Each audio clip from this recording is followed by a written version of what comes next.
¿Hasta cuándo? ¿Hasta cuándo, Señor, me olvidarás para siempre? ¿Hasta cuándo esconderás tu rostro de mí? ¿Hasta cuándo pondré consejos en mi alma, con tristeza en mi corazón cada día? ¿Hasta cuándo será enaltecido mi enemigo sobre mí?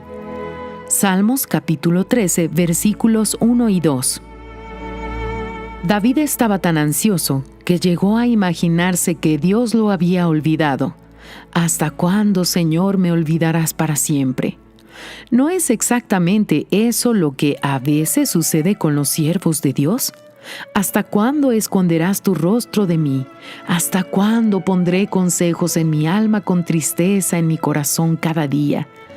También preguntamos, ¿hasta cuándo tenemos que resistir las angustias sin la respuesta divina? ¿Hasta cuándo será enaltecido mi enemigo sobre mí?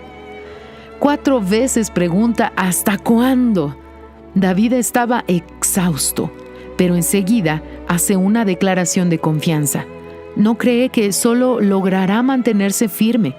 Sin embargo, antes de terminar su clamor, fue oído, tanto que termina el salmo adorando. Mas yo en tu misericordia he confiado. Mi corazón se alegrará en tu salvación. Cantaré al Señor porque me ha hecho bien.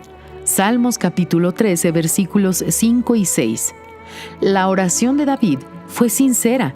Él no aguantaba más. Entonces dijo que no aguantaba más. Pensaba que había sido olvidado, entonces le preguntó a Dios si había sido olvidado para siempre. Dios le respondió con la certeza de la salvación, y él, sincero, lo adoró. El sincero rasga su alma, juega limpio, no disfraza ni esconde su real intención. Él es lo que es, sí, sí, no, no. Tiene una posición bien definida delante de los seres humanos y de Dios. Cuanto mayor es la sinceridad, más pura es la fe. Por eso, siempre hay una respuesta para los sinceros. Rasgue su alma delante de Dios y será respondido. Fragmento del libro El pan nuestro para 365 días del obispo Edir Macedo.